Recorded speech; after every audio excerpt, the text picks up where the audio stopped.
નમસ્કાર મિત્રો, જય શ્રી કૃષ્ણ, મહાદેવહર. મિત્રો, એસ્ટ્રોલોજર જામનગર મારી આ ચેનલ દરેક જ્યોતિષના વિષય ઉપર નવી નવી ચર્ચાઓ લઈને આપની સમક્ષ હાજર થાય છે.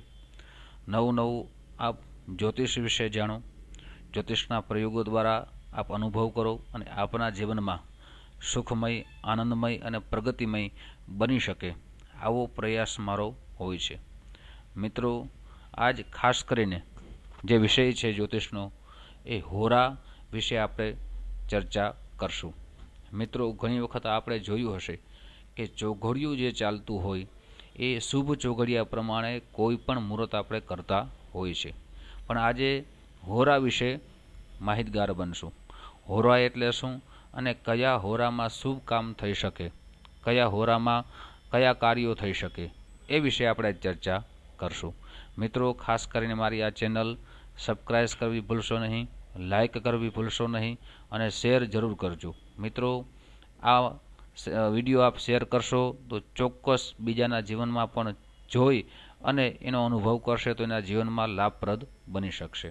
મિત્રો, આજે આપણે જોઈએ છીએ સમય અને ટાઈમ માનવીના હાથમાંથી સતત સરકતો રહે છે. સમયને બચાવી મૂકા શકાતો જ નથી કે બાંધી શકાતો નથી. ગમતો સમય એટલે સુખ અને અણગમતો સમય એટલે દુઃખ. સારા સમયમાં કરેલું કાર્ય, યોગ્ય મુહૂર્તમાં કરેલું કાર્ય સફળતાની નજીક લઈ જ જાય છે. વિઘ્નો, અડચણો ઓછા આવે છે. જ્યોતિષશાસ્ત્ર 25 કે 50 પુસ્તકો વાંચીને સમજી શકાતું નથી. આ તો ગતિગહન વિદ્યા છે. સમુદ્ર જેવડું વિશાળ જ્યોતિષશાસ્ત્ર છે. કુદરતમાં દરેક વસ્તુ ચોક્કસ રીતે બને જ છે અને જ્યોતિષશાસ્ત્રમાં મુહૂર્તનો વિસ્તારથી વિચાર કરવામાં આવ્યો છે. આજે આપણે દૈનિક હોરા વિશે વિચાર કરશું, એ વિષય ઉપર ચર્ચા કરશું. હોરા એટલે સામાન્ય રીતે 1 કલાકનો સમય. દિવસની 24 કલાક હોય છે અને 24 કલાક એટલે 24 હોરાઓમાં વહેંચાયેલી છે. હોરાનું પોસ્ટ આપને સમક્ષ આ મૂકી દઈશ અને સમજાવી પણ દઈશ. અને હોરામાં કયા કાર્યો કરવાથી આપના જીવનમાં આપનું જીવન સુખમય બની શકે એ પણ તમને આગળ ચર્ચા કરશું. પહેલાં હોરા 7 છે: સૂર્ય, ચંદ્ર, મંગળ, બુધ, ગુરુ, શુક્ર અને શનિ. સપ્તાહના 7 વાર મુજબ જ દરેક વારની હોરા છે અને દરેક હોરામાં અલગ અલગ પ્રકારના કાર્યો કરવાનું કહેલ શાસ્ત્રમાં લખેલું છે. મિત્રો, એ પણ આપણે આગળ વાત કરશું. કુંડળીમાં જેમ કેમ પ્રાથમિક 3 કુંડળી હોય છે: લગ્ન કુંડળી, સૂર્ય કુંડળી અને ચંદ્ર કુંડળી. આમાં જેમ ચંદ્રનું ખૂબ જ મહત્ત્વ હોય છે. ચંદ્ર એટલે મન.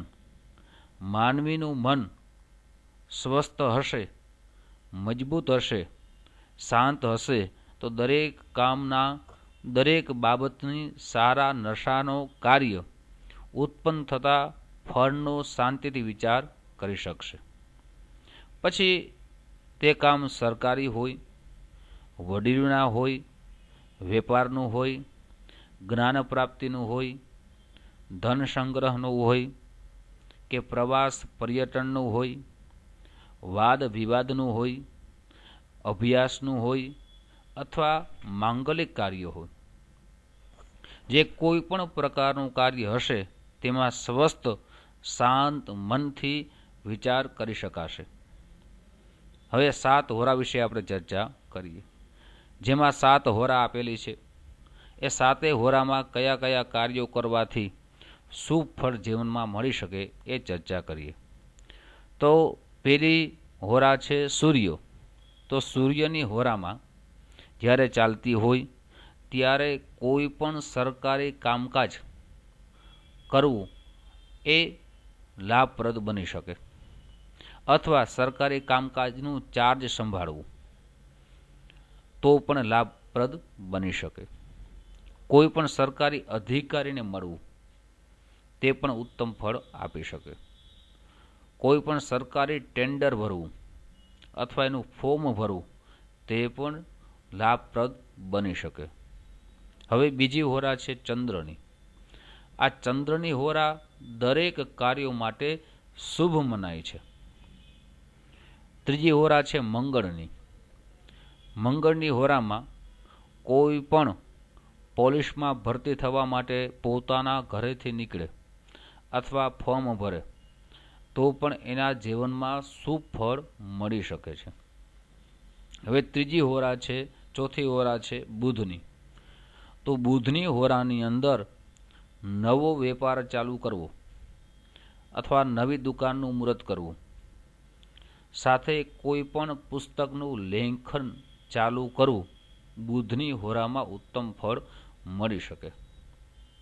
સાથે કોઈ પણ વસ્તુનો સંગ્રહ કરવો એ બુધની હોરામાં કરવાથી એને પણ લાભપ્રદ બની શકે. હવે તેના પછીની હોરા છે ગુરુની.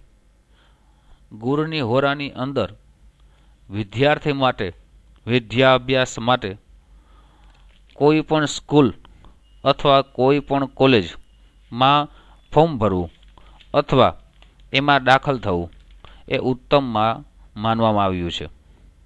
સાથે લગ્ન બાબતમાં દીકરો અથવા દીકરી એકબીજાને મળવા જાય ગુરુની હોરામાં તો એને ઉત્તમ ફળ મળી શકે.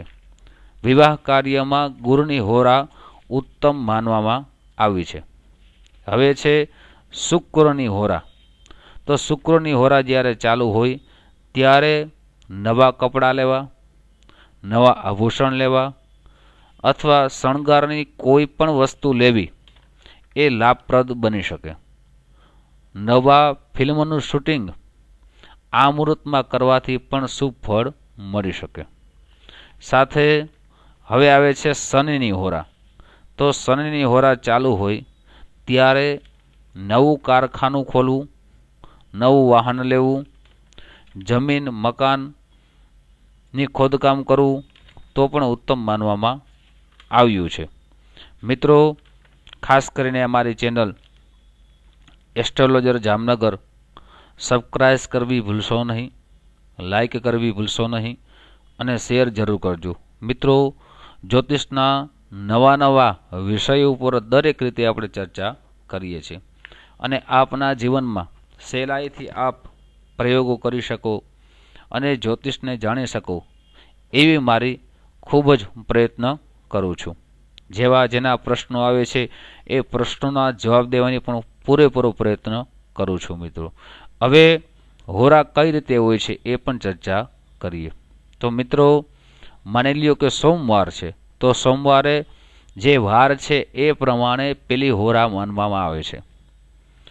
તો સોમવારે પેલી હોરા હોય છે ચંદ્રની 1 કલાકની, બીજી હોરા હોય છે શનિની, ત્રીજી હોરા હોય છે ગુરુની, ચોથી હોરા હોય છે મંગળની, પાંચમી હોરા હોય છે સૂર્યની અને છઠ્ઠી હોરા હોય છે શુક્રની. સાતમી હોરા હોય છે સોમવારે બુધની, આઠમી હોરા હોય છે ચંદ્રની, નવમી હોરા હોય છે શનિની, 10મી હોરા હોય છે ગુરુની, 11મી હોરા હોય છે મંગળની અને 12મી હોરા હોય છે સૂર્યની. આ 12 કલાકની 12 હોરા આ રીતે ગણતરી થઈ શકે. હવે આગળની 12 કલાક એના પછીની એટલે કે 13મી હોરા હોય છે શુક્ર, 14મી હોરા હોય છે બુધ, 15મી હોરા હોય છે ચંદ્ર, 16મી હોરા હોય છે શનિ, 17મી હોરા હોય છે ગુરુની, 18મી હોરા હોય છે મંગળની, 19મી હોરા હોય છે સૂર્યની, 20મી હોરા હોય છે શુક્રની, 21મી હોરા હોય છે બુધની, 22મી હોરા હોય છે ચંદ્રની, 23મી હોરા હોય છે શનિની અને 24મી હોરા હોય છે ગુરુની. આમ 24 કલાકની એક હોરા હોય છે. આમે 7 દિવસની અલગ અલગ રીતે હોરા હોય છે. મિત્રો, આ અલગ અલગ વારની જે વાત મેં તમને કરી છે એનું પોસ્ટ અમે મૂક્યું છે, બરાબર જાણી લેજો. છતાં આપને ખ્યાલ ના હોય તો કોમેન્ટમાં લખજો. આપના પ્રશ્નોનો પૂરેપૂરો ઉત્તર દેવાનો પ્રયત્ન કરીશ. ફરીથી સમજાવું છું, જેવી રીતે ચોઘડિયા 1.5 કલાકના હોય છે તેવી રીતે હોરા 1 કલાકની હોય છે. 12 કલાકનો દિવસ અને 12 કલાકની રાત્રિ હોય. દિનમાન અને રાત્રિમાન સમય મુજબ હોરા સમયની ગણતરી કરવી જોઈએ.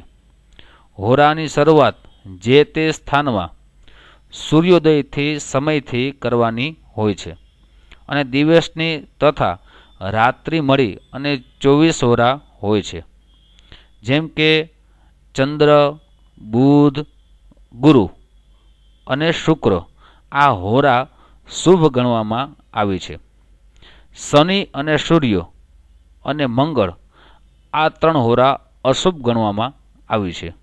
મિત્રો, ખાસ કરીને આ હોરા વિશે આજે આપણે ચર્ચા કરી. જેમ ચોઘડિયામાં આપણે જોઈને કોઈ પણ કાર્યની શરૂઆત કરીએ છીએ શુભ કાર્યની, એમ હોરા જોઈને પણ આપ કોઈ પણ કાર્ય કરી શકો છો. મિત્રો, આ મારો વિડીયો આપને ગમ્યો હોય તો જરૂર શેર કરજો. મિત્રો, સબસ્ક્રાઈબ કરજો અને લાઈક જરૂર કરજો. આપ સૌને મારા જય શ્રી કૃષ્ણ. મહાદેવ હર.